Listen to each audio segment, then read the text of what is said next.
Assalamualaikum warahmatullahi wabarakatuh. Halo teman pemilih, apa kabar semuanya? Semoga dalam keadaan sehat selalu dan tentunya tetap semangat dalam menyambut pemilu tahun 2024. Saya Hadi, host podcast KPU Kota Payakumbuh, ingin mengucapkan terima kasih kepada teman pemilih yang tetap setia bergabung dalam podcast Bisik Pedas, Bincang Asik, Pemilu dan Demokrasi. Tentunya program khusus ini hanya ada di kanal YouTube KPU Kota Payakumbuh. Jangan lupa like, comment, and subscribe. Pada hari ini, kita kedatangan tamu yang sangat luar biasa. Dan khususnya untuk menyapa teman pemilih semua. Siapa dia? Beliau adalah Komisioner Komisi Informasi Provinsi Sumatera Barat, Ibu Tanti Endang Lestari. Selamat datang Bu di podcast KPU Kota Payakumbuh. Selamat datang Hadi, terima kasih sudah mengundang Komisi Informasi ya. Oke Bu, apa kabar Ibu? Alhamdulillah baik. Alhamdulillah baik. Terima kasih Bu sudah meluangkan waktunya untuk hadir di podcast KPU Kota Payakumbuh. Mungkin Ibu bisa sedikit perkenalkan diri Bu. Silakan. Perkenalkan diri. Kenal diri. Terima kasih Hadi, teman-teman pemilih sekalian seantero Kota Bukit Kota Payakumbuh. Saya baru di Bukit Tinggi tadi. Oh iya, Bukit Tinggi. Saya Tanti Endang Lestari, saya Komisioner Komisi Informasi Provinsi Sumatera Barat bidang kelembagaan. Oh, bidang kelembagaan. Jadi di Komisi Informasi itu ada 5 komisioner, ada Ketua Pak Noval Wiska, ada Wakil Ketua Pak Haryajif Arif Yumardi, kemudian ada bidang penyelesaian sengketa informasi, bidang kelembagaan, kemudian bidang advokasi, sosialisasi, dan edukasi. Oke Bu, teman-teman pemilih mungkin masih ada yang belum tahu Bu, apa itu Komisi Informasi.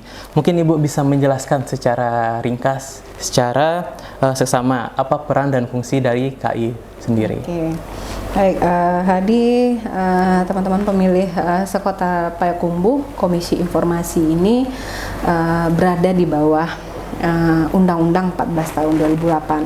Sama sepertinya KPU, Komisi Pemilihan Umum itu undang-undangnya Undang-Undang Pemilu. Iya, Undang Pemilu. Nah, kalau Komisi Informasi di bawah Undang-Undang 14 tahun 2008, Undang-Undang tentang Keterbukaan Informasi Publik. Nah, undang-undang ini mengatur tentang bagaimana badan publik untuk mengelola layanan informasi, memberikan layanan informasi publik, memberikan layanan informasi publik. Kemudian kalau tugas dan Komisi Informasi ini dia menerima, memeriksa, kemudian menyelesaikan sengketa informasi. Mungkin dari penjelasan Ibu tadi, ada berapa kategori sih Bu informasi publik yang boleh diketahui oleh teman-teman pemilih? Nah, dalam Undang-Undang 14 tahun 2008 itu sebenarnya sudah mengatur tentang kategorisasi dari informasi. Badan publik ini adalah instansi yang ada di bawah, yang secara anggarannya dia memakai anggaran APBN, APBD, kemudian dia juga menerima badan-badan yang instansi-instansi yang menerima sumbangan dari masyarakat gitu. Nah, itu tergolong dalam badan publik. Nah, KPU, kita kan fokus ke KPU nih. KPU Kota Payakumbuh kan juga merupakan salah satu badan publik. Jadi masyarakat berhak tahu apa informasi yang ada di bawah penguasaan dari KPU Payakumbuh gitu.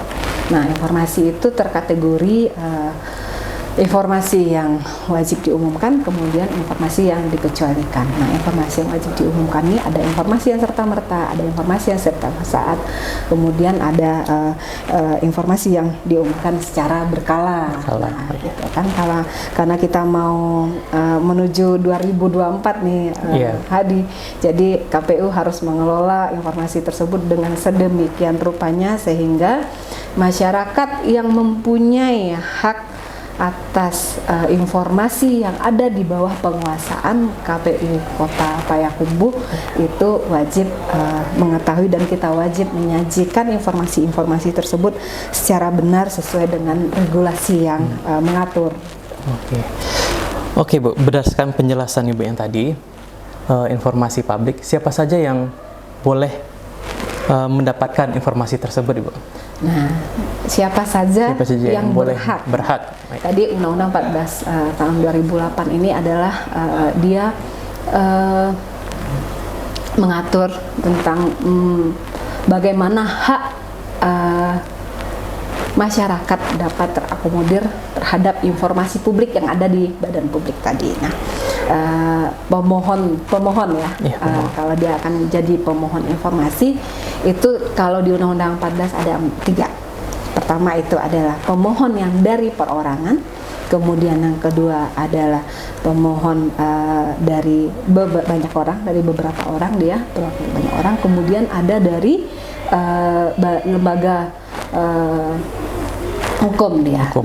Untuk menjadi pemohon informasi ini regulasi mengatur bahwasanya mereka untuk memohonkan informasi ke satu badan publik atau ke KPU Kota Payakumbuh khususnya, mereka harus mempunyai hak dan kewajiban. Haknya mereka dapat wajib, haknya mereka mendapatkan informasi, namun kewajiban mereka adalah memberikan syarat sebagai identitas mereka untuk mendapatkan informasi gitu. Nah, misalnya perorangan nih Adi, mereka kalau pemohonnya itu perorangan, mereka wajib memberikan kepada tim PPID yang ada di KPU Payakumbuh KTP-nya. KTP-nya. Kalau pemohon itu dia kelompok orang nih Adi, misalnya dari beberapa beberapa warga yang ada di kelurahan misalnya di Parirantang. Nah, Parirantang ini ada beberapa ibu-ibu nih Adi. Ibu PKK nih. Ternyata mereka ini belum masuk ke dalam daftar pemilih tetap. Nah, ibu-ibu kan biasanya protes nih. Saya nggak dapet ini nih, nggak terdaftar dari mana, nah gitu misalnya. Nah itu mereka bisa atau memohonkan informasi yang terkait dengan perolehan hasil nanti atau tahapan yang sedang berlangsung gitu. Untuk penguatan kapasitas mereka juga butuh informasi-informasi tertentu. Mereka itu boleh memohonkan informasi ke KPU dengan cara membuat surat kuasa. Misalnya saya dan ibu-ibu yang lainnya memberikan kuasa kepada Ibu Ana untuk memohonkan informasi gitu. Jadi ada surat kuasa dari beberapa orang yang terhadap seseorang tadi. Nah gitu. Kalau dia tadi dari lembaga badan hukum. Nah itu seperti LSM, NGO, mereka harus terdaftar di Kemenkumham. Harus punya SK-nya bahwa ada RT. Ada RT, nggak bisa minta-minta gitu aja. Nah sekarang kan banyak kabar petakut nih. Ada. Kabar petakut nanti datang ke KPU kan, misalnya Hadi jadi PPID-nya. Pak Hadi, saya mau minta ini, saya ini dari NGO LSM ini, lihat nih baju saya punya gini-gini, kan bisa gitu aja. Mereka juga harus menyertakan SK-nya, kemudian ada RT-nya. KPU melalui PPID. Gitu. Terima kasih Bu, informasi yang sangat luar biasa. Mungkin teman-teman pemilih berdasarkan informasi yang disampaikan oleh Ibu Tanti, jadi teman-teman harus untuk perseorangan, kelompok orang ataupun badan hukum harus mempunyai persyaratan tertentunya. Nah Ibu, tadi bagaimana tata cara udah dijelaskan sama Ibu Tanti juga. Sekarang Ibu, seberapa penting keterbukaan informasi publik bagi instansi pemerintah, terutama di KPU Kota Payakumbuh? Seberapa penting? Seberapa penting gitu. Kita sebagai penyelenggara, hasil akhir yang mau kita peroleh itu selain dari keberhasilan dari terlaksananya pemilu dengan baik, terlaksananya pemilu dengan adil dan demokratis, juga adalah tingkat kepercayaan publik. Jadi dengan percayanya publik kepada instansi pemerintah, kepada KPU Kota Payakumbuh, otomatis semua pola kerja yang kita lakukan, kinerja yang kita lakukan sekian lama itu tentu akan juga dinilai baik oleh publik ya. Nah itulah kira-kira seberapa penting. Jadi kita sebagai KPU Kota Payakumbuh harus menyediakan sarana prasarana, kemudian menyediakan layanan informasi sesuai dengan regulasi yang ada. Masuk dalam turunan dari sana sudah cukup sangat lengkap dalam PKPU 1 tahun 2015 ya. Kemudian di KI juga ada peraturan nomor 1 tahun 2019, di mana peraturan Perki 1 2019 ini hanya berlaku sepanjang teman-teman di KPU melaksanakan tahapan. Jadi permohonan informasi itu sangat cepat, 3 hari PPID-nya Abang Hadi tuh harus kasih ini, harus kasih informasi ke pemohon. Kalau dari normal itu mereka kan ada waktu rentang waktu 10 hari itu. Nah, kalau di masa tahapan ini dalam Perki 1 2019 hanya ada rentang waktu 3 hari. Nah, jadi dengan adanya tingkat kepercayaan publik kepada KPU, nah itulah kira-kira kenapa keterbukaan informasi publik penting. Kemudian kita KPU merupakan instansi yang sangat banjir data, banyak data gitu. Nah, bagaimana kita membackup data tersebut, bagaimana kita melayani para pemohon informasi ini dengan baik. Nah, wah, jadi sangat penting ya Bu, mengenai informasi keterbukaan publik ini, apalagi terutama di instansi pemerintah, khususnya di KPU Kota Payakumbuh. Selanjutnya Bu, mungkin sedikit pesan buat KPU Kota Payakumbuh dari Komisi Informasi Provinsi Sumatera Barat. Pesan khusus nih pesan khusus untuk KPU Payakumbuh ya. KPU Payakumbuh ini kan merupakan salah satu KPU yang sudah punya brand KPU yang hormatif ya. Jadi tiap tahun KI Sumbar itu melaksanakan monitoring evaluasi keterbukaan informasi. Dia itu menilai badan publik, melihat badan publik apakah dia sudah melaksanakan layanan informasi. Nah, apakah sudah menyediakan informasi dengan sesuai dengan ketentuan regulasi. Nah, jadi dilihatlah oleh si KI ini, KPU Kabupaten Kota seluruh Sumatera Barat, kemudian dilombakan lah istilahnya. KPU Kota Payakumbuh itu kemarin sudah terkategori informatif. Informatif hari itu adalah tertinggi dari statusnya keterbukaan informasi ya. Alhamdulillah. Publik. Nah, ini Hadi dan teman-teman di KPU Kota Payakumbuh mempunyai PR yang besar untuk tahun ini, bagaimana bisa tetap mempertahankan status informatifnya di 2023 dalam Monef Komisi Informasi Sumatera Barat. Jadi Monef ini pertama kita mengisi kuesioner, kemudian verifikasi, kemudian kita verifikasi faktual, citasi berkunjung. Nah, setelah itu baru kita presentasi ini KPU 3 nilai tertinggi di KPU seluruh provinsi nanti akan mempresentasikan di depan para panelis. Untuk panelis ini kita hadirkan dari luar KI. Jadi dia ada dari akademisi, ada dari masyarakat untuk menilai uji publik terhadap badan publik yang peringkat 1, 2, 3 ini, termasuk dengan KPU. Nah, mudah-mudahan nih KPU Kota Payakumbuh nih di 2023 nih masuk yang 1, 2, 3.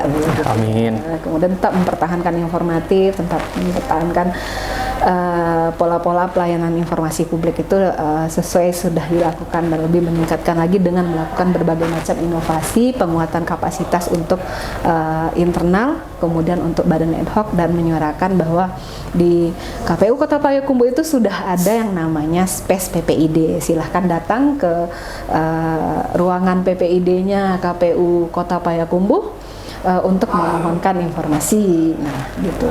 Oke. Terima kasih Bu, pasti kami dari KPU Kota Payakumbuh akan terus meningkatkan keterbukaan informasi ini, pasti. Teman pemilih, kita sudah berada di akhir sesi podcast. Sebelum kita tutup sesi podcast pada hari ini, kita minta closing statement dari Ibu, silakan. Baik, teman pemilih se-Kota Payakumbuh, saya juga produksinya Kota Payakumbuh tadi. Nah, memanggil semua teman-teman pemilih se-Kota Payakumbuh untuk mari berpartisipasi dalam pelaksanaan pemilu di Februari 2024 nantinya. Kemudian kalau KPU itu menyatakan mari gunakan hak pilih, kalau KI Sumbar menyatakan mari ketahui bahwa setiap pemilih di Kota Payakumbuh mempunyai hak atas informasi publik yang ada di KPU Kota Payakumbuh. Silakan datang ke PPID-nya untuk memohonkan informasi dan kepoin informasi publik yang ada di Kota Payakumbuh.